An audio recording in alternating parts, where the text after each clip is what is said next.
So welcome to the Mill Valley Film Festival and the conversation with directors of the film Mission Joy, Finding Happiness in Troubled Times. We are incredibly happy and glad that you have allowed us to have this film in our festival. Directors Peggy Callahan, Louie Psihoyos, welcome, and thanks again for being with us. Wow. Thank you for having the film and for doing this. Great. I would like to start with you, Peggy, asking how did this film happen? At what point maybe you decided that this book and this interview material you had were worth to make a film about?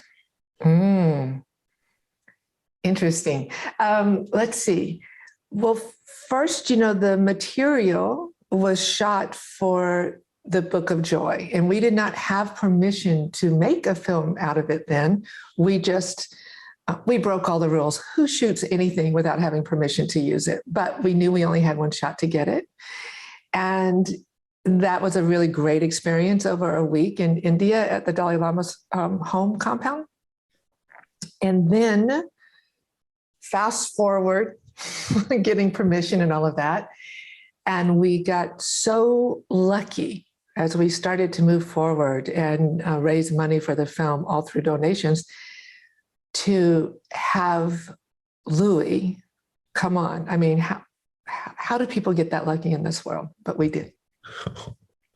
Yeah, I was going to ask Louie, how did this film happen to you, who in the past have been these incredible films that I love so much, mostly about environmental issues, and this is not necessarily an environmental film. So, Louie, how did you make the decision to be part of this?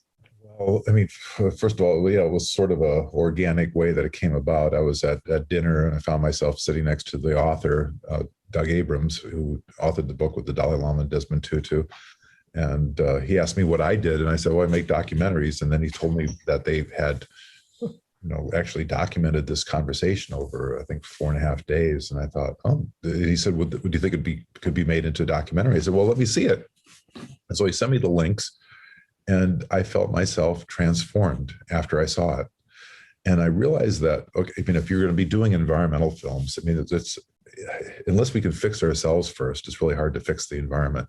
So for me, it was an easy decision when I felt what it did to me, which was, it's hard to explain, but I said earlier, it's like, chiropractic for the soul. It just snapped my priorities into place. Like, I know what makes me happy, but we get distracted by the things that we think make us happy. What we find out from watching this film is that the only thing that really will give us joy, lasting joy, is when you're in service to something bigger, helping other people, helping the environment. And anything else is a distraction when you're looking for external reasons for your happiness. And then when you find them, when you finally get to, let's say, that paycheck or that home or whatever, you can feel a little bit empty, or quite a bit empty, because you realize that there's something missing. Mm-hmm. What's usually missing is that element that we're built, we're hardwired to help other people, and anything else doesn't really satisfy us the same way. So for me, it was an easy decision, because we're trying to scale social change with everything that we do here at OPS. And this film, to me, is a way to hopefully fix a lot of the ills of humanity, because we're chasing things that aren't on the path to happiness, to joy, real joy. That's so beautiful, Louie. Thanks for sharing that and for making this happen. I do think this is the film that we needed the most in this kind of times we're living in, with pandemic and the climate change and the political issues around the world. And I really hope a lot of people get to see your film during our festival and the many festivals you are taking part of. I wanted to ask both of you, how do you feel about religion after making this film, profiling these two huge religious leaders? But at the end of the day, it is not a religious film. So I would like you to tell me how you personally feel about the religion aspect of the film, and how you did it so beautifully that at the end of the day, religion is not really the issue here. I will tell you, they specifically asked us not to make a religious film. They said it isn't a religious film. It's they wanted to reach way beyond religion, to play on the other side of that playground, right? To really reach people all over the world with a message that it is possible to live with joy, that you don't have to wait for it to tap you on the shoulder. You can create it. You don't have to wait for it. And they didn't talk a lot about religion. They talked about some of their practices, like meditation or quiet time. And when they did share some of their activities, in the film, you see Art share communion with His Holiness, which was very touching. And His Holiness was teaching, giving a meditation class. But in general, it is not about religion at all, and nor did they want it to be. Mm-hmm. Yeah, I think there's something universal about this message, and that's what I really love about it. There's something here, hopefully, for everybody. That this is what defines the human experience. That we're here to alleviate suffering. We're here to hopefully make the world becomes harder and harder to do, but a little bit better place than we found it.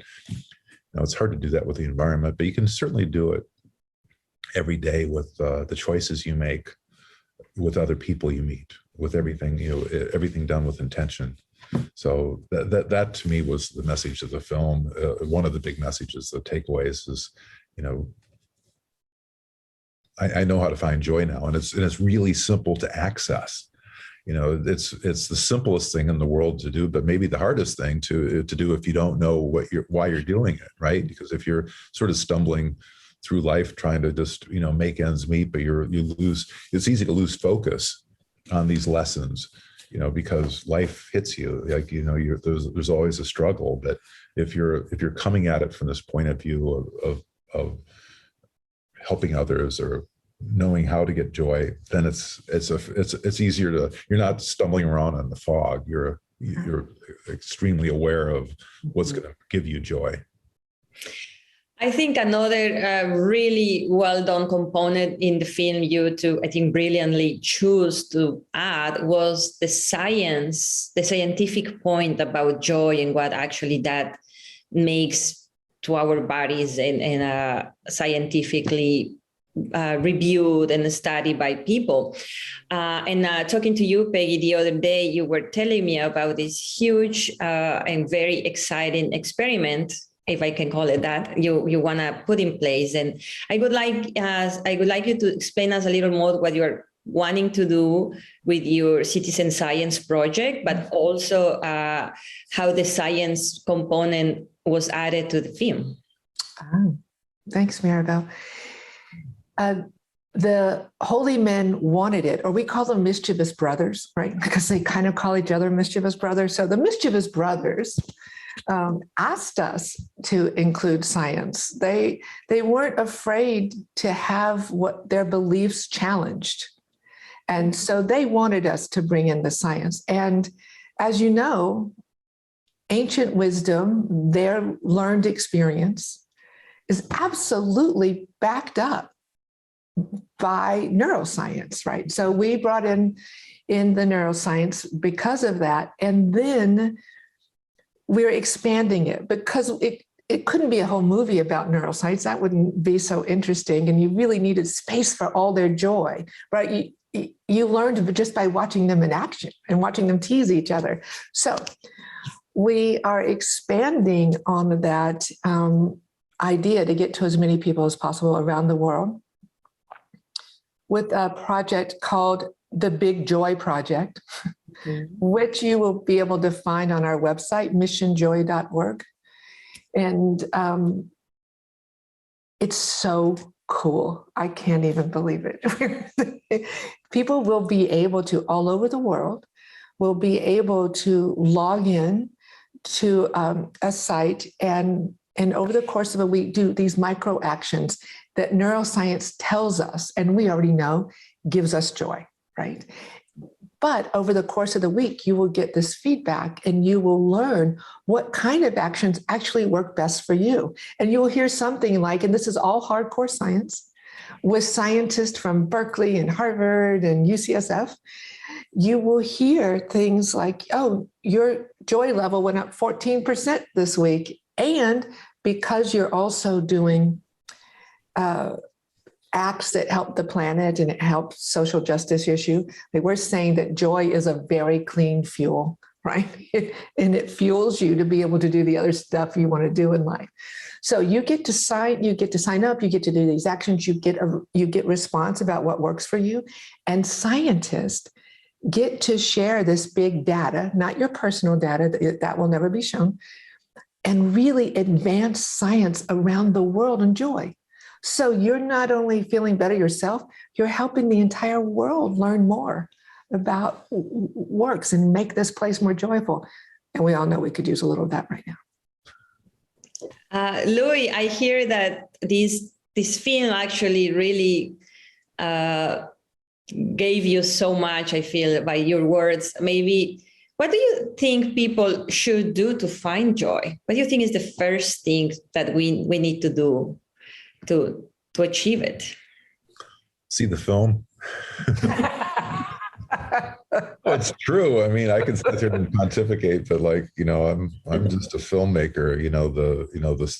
You're getting wisdom from two of the greatest spiritual leaders the world, this generation has ever known. So, the first thing is personal joy usually only comes from helping other people. It's when you're helping other people that you feel this lasting joy, where you wake up and you have this euphoria that you can access that at any time because you're in service to other people. And I think, all the teachers and firefighters and people that are real public servants, after the public interest, doctors, nurses, those people on the front lines of this, they feel it every day. They're not compensated usually or rewarded in the way that, will give them this other kind of joy, which is the joy of not struggling for rent or whatever. But, they're some of the happiest people in the world because they're accessing that every day. When you're helping a child, when you're helping other people that are struggling, that's the best. And, I think through, hopefully this documentary checks that box too. Even though, we don't, we're not engaging with everybody that sees it. I mean, we certainly, get a lot of people that, see the film at a festival and they say, oh, this is incredible. This film changed my life. It's changed my life. So my hope, my dream is that a lot of people see this film so that we have this sort of communal awakening of what it means to be human. Because once you're operating, once a community is operating, once you're operating at that level and your community is operating at that level, it's much easier to make decisions that make everybody feel better. So that's, we're just trying to make the world a little bit better place, one screening at a time. Yes. Because we say joy is an inside job. Right? It is an inside job. And then it's an inside out job. Right. And how are you going to bring this film to as many people as possible, Peggy? That's the plan for the film. Well, we are working hard on that. And I will call you and tell you the moment it is set up. But our hope is we have a ubiquity strategy, because we really believe that unprecedented times call for unprecedented action, and it is time to pull together. And what better thing to unite people than the need and the spread and the hope of joy? And how do you make that happen? And so to that end, we are going to big outlets all over the world and saying, can we just do this all together and not compete about who has it for how long? And let's just get it out there. So, and we're doing screenings all over. I think we may hit almost every school in the United States, middle school and colleges, and all kinds of faith communities. But to go massively, that's this other big program. And also to do we should be reaching 100 million people on social media, asking people to do these acts of joy. because we know it will make them feel better. That's wonderful. Thank you. I love the idea. I really look forward to knowing when this happens. And I just want to thank you again for letting us show this film. I feel that it's one of the most important films of the year to watch. It also changed me and made me feel this huge need of change priorities. And I really hope you're going to be able to achieve and touch a lot of people, everybody that watches it. So thanks again for being with us, letting us show the film, and looking forward to see the impact in the world, because I'm sure you will have it. Maribel, can we ask you one question? Yes. When you said it helped you realign some of the way you were thinking, can you give us an example? Because we talk about this amongst ourselves all the time. It's great hearing someone else say it. I think I've been very lucky. I feel I've been having a lot of wonderful joy and happiness in my life in the recent years.